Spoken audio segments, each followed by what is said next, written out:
Assalamualaikum warahmatullahi wabarakatuh. Di konten sebelumnya kita sudah membahas tentang hukum dua termodinamika. Di pertemuan ini kita akan coba membahas beberapa soal latihannya, ya. Materi ini tersimpan di playlist kelas 11 semester 2. Silakan juga dicek playlist-playlist yang lain. Ada playlist kelas 10 semester 2 dan ada playlist latihan soal UTBK Fisika persiapan SBMPTN.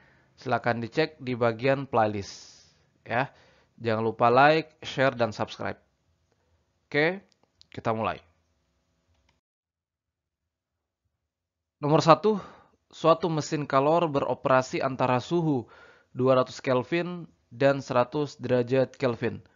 Ini jelas ya bahwa 100 derajat Kelvin ini adalah suhu pada reservoir dingin, sedangkan 200 derajat Kelvin ini adalah suhu pada reservoir panas ya. Dalam satu siklus, mesin mengambil 100 joule dari sumber panas atau reservoir panas, membuang 25 joule ke sumber dingin atau reservoir dingin, dan menghasilkan usaha 25 joule. Ya.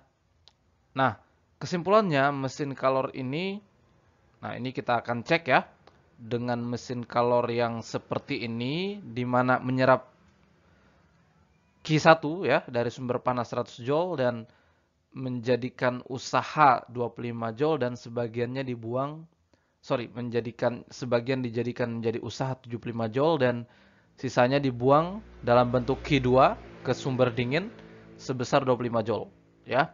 Nah, dengan mesin kalor seperti ini kita akan cek ya apakah sudah sesuai dengan hukum 1 dan hukum 2 termodinamika atau seperti apa.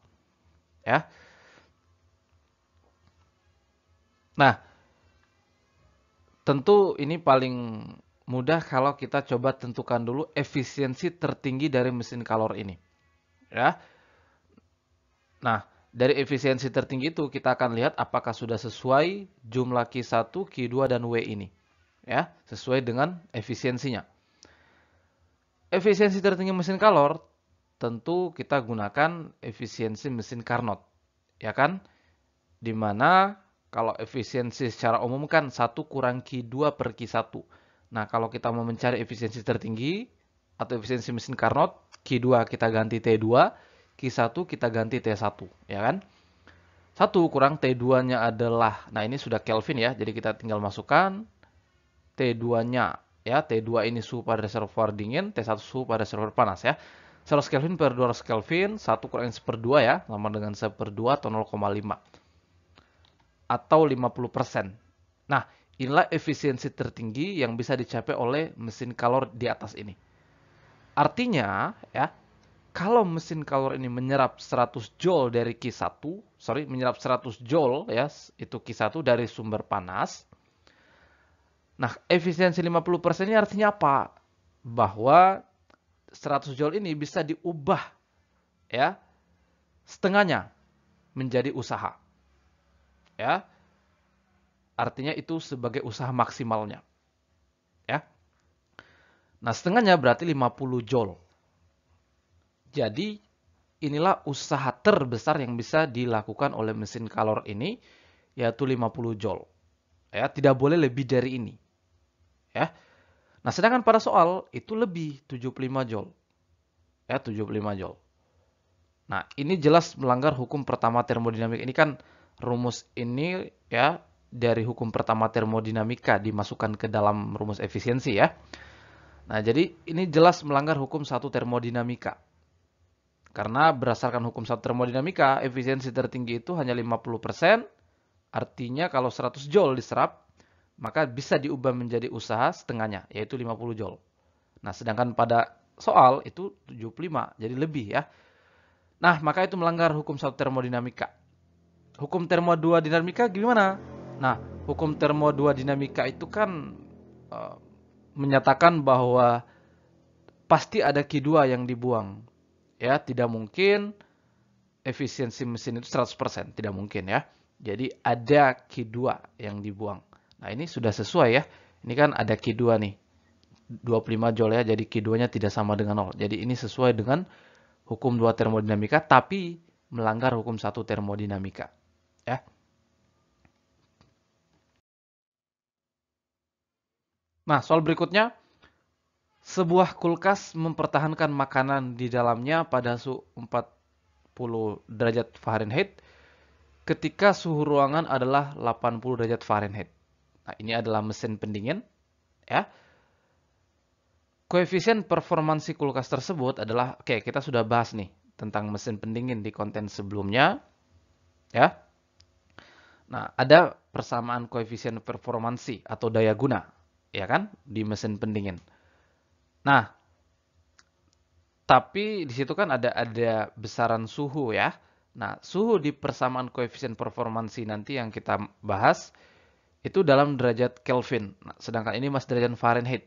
Nah, maka kita harus ubah dulu suhu 40 derajat Fahrenheit dan 80 ini ke dalam derajat Kelvin. Maka urutannya kita harus ubah dulu, ini salah satu caranya ya. Kita harus ubah dulu ke dalam derajat Celcius, baru diubah ke derajat Kelvin. Ya. Nah, berarti kita ubah nih. Jadi T1F ini misal ya, jadi ini T1 ada T1F ini ya. Ini suhu pada sumber panas ya. Masih dalam derajat Fahrenheit yaitu 80 Fahrenheit ini ya. Ini kita ubah ke derajat Celcius. Nah, maka tidak perlu saya bahas lagi dari mana rumus ini ya. Ini adik-adik sudah pelajari di materi suhu dan kalor. Bagaimana mengkonversi satuan-satuan dari suhu. Ya, dari Fahrenheit ke Celcius, dari Celcius ke Kelvin. Nah, kita masukkan nih rumus konversi dari derajat Fahrenheit ke derajat Celcius. Ya. Nah, ini 80, nilai T1F-nya kurang. Ini batas bawah dari termometer Fahrenheit ya. Per T1. Nah, T1 ini adalah suhu yang sudah dalam bentuk Celcius ya. Sama dengan ini pembandingnya 9/5 ya. Sekali lagi rumus ini adik-adik sudah dapatkan di materi suhu dan kalor. Nah, kita selesaikan secara matematis seperti biasa, ini kita kali silang saja dan kita dapatkan 9T1 sama dengan 240. T1-nya 240 per 9 atau mendekati atau sekitar 27 derajat Celcius. Ya. Oke, dari Celcius kita nyatakan ke Kelvin tinggal tambah 273 sama dengan 300 Kelvin. Jadi inilah hasilnya. Jadi 80 derajat Fahrenheit sama dengan 27 derajat Celcius sama dengan 300 Kelvin. Oke. Kemudian kita lakukan hal yang sama pada suhu di sumber dingin yang 40 derajat Fahrenheit ini ya.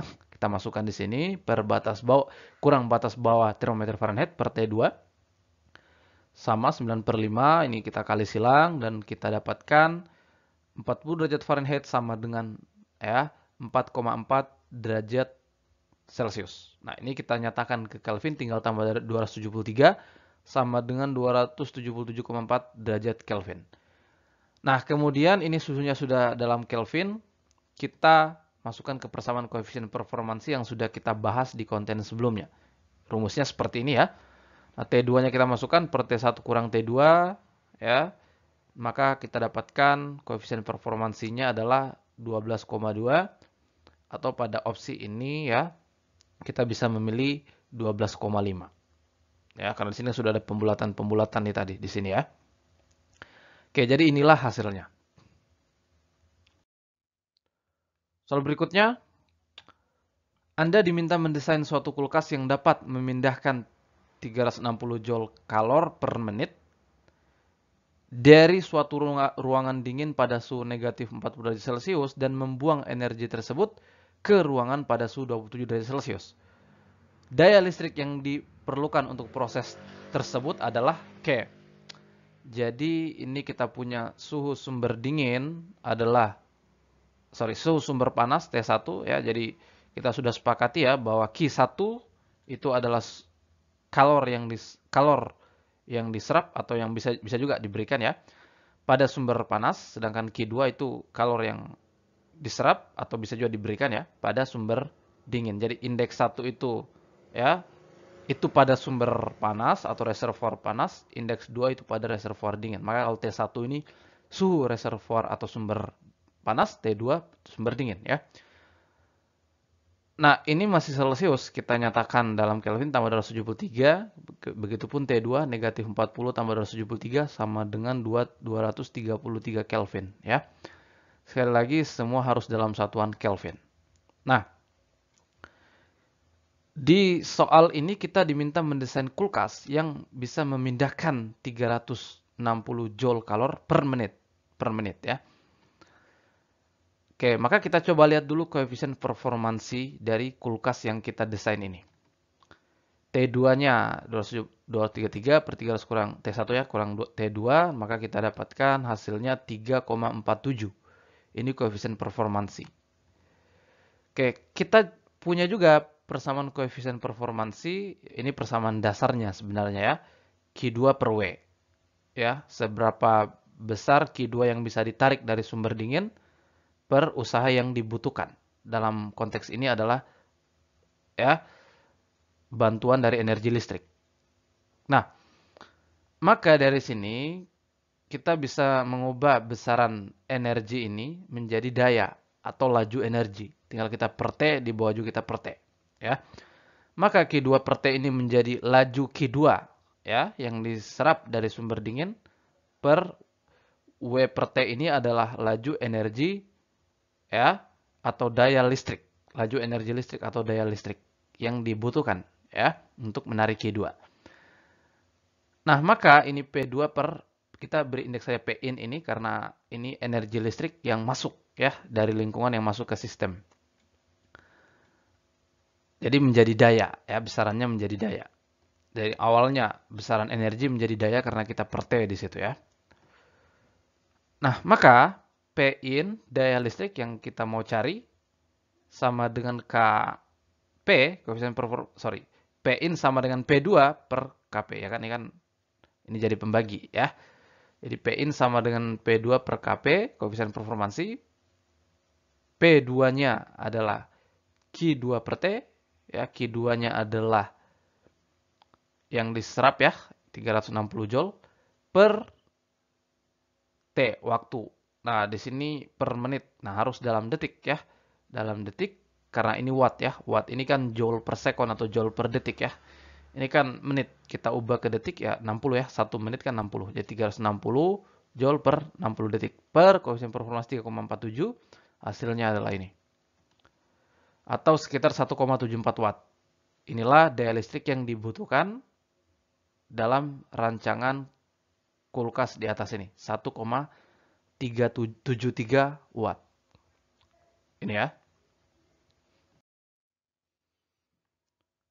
Soal berikutnya, 3 proses menyusun suatu siklus termodinamika dan ditunjukkan dalam diagram PV, diagram tekanan volume ya, gas ideal seperti gambar di samping.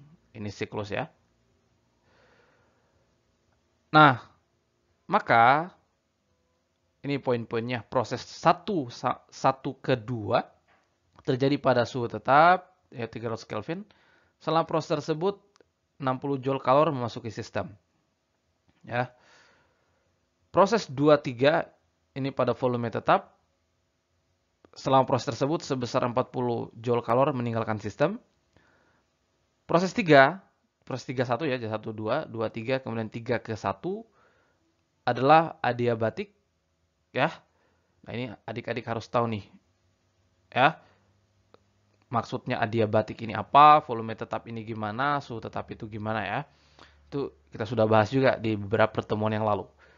Proses 31 itu proses adiabatik dengan suhu 275 Kelvin. Nah, nomor 4 ini kita mau lihat pertanyaannya ya. Perubahan energi dalam sistem selama proses 31. Jadi proses 31 saja yang kita mau analisis ya. Perubahan energi dalam sistem. Nah, mari kita coba lihat per proses ya. Proses 1-2 ini terjadi pada suhu tetap, ini proses isotermal ya. Kalau proses suhu tetap atau proses isotermal, artinya ya selisih energi dalam sistem itu nol. Energi dalam sistem tidak mengalami perubahan. Ya, kalau suhu tetap. Sekali lagi, proses isotermal atau proses suhu tetap itu energi dalam sistem tidak berubah. Kenapa? Karena energi dalam sistem ini dipengaruhi oleh suhu ya. Variabelnya adalah suhu. Kalau suhunya berubah, energi dalam sistem berubah. U-nya berubah. Kalau suhu tetap, U-nya tidak berubah. Maka delta U, 0. Ya kan?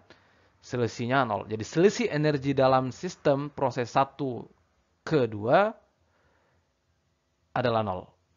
Nah, maka hukum pertama termodinamikanya adalah, ya, nih persamaan hukum pertama termodinamika ya, delta U Q kurang W sama dengan 0 ya. Nah, tadi dikatakan bahwa sistem mendapatkan energi dari lingkungan, maka Q-nya positif kalau seperti itu ya. Nah, kalau delta U kan 0 ya, 0, maka Q-nya sama dengan W ya kan? Q-nya sama dengan W. Jadi W12 sama dengan Q12 sama dengan 60 Joule. Ini yang bisa informasi yang kita bisa dapat dari proses 1-2 dari hukum 1 termodinamika.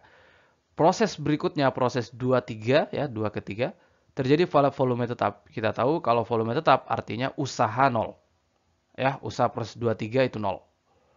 Karena usaha variabelnya adalah volume. Kalau volumenya berubah, maka ada usaha. Kalau volumenya tetap, usaha 0. Maka hukum 1 termodinamikanya, ya, nah ini kita beri tanda negatif di sini, ya. Nah, karena di proses 2-3 tadi, di soal ya, sistem melepaskan kalor, mengeluarkan kalor. Kalau proses 1-2, sistem mendapatkan kalor dari lingkungan, menerima kalor, maka Q-nya positif. Kalau sistem melepaskan kalor, maka Q-nya negatif di sini ya. W23-nya 0, maka delta U23 sama dengan negatif Q23 negatif 40 Joule tadi ya. Negatif 40 Joule ya.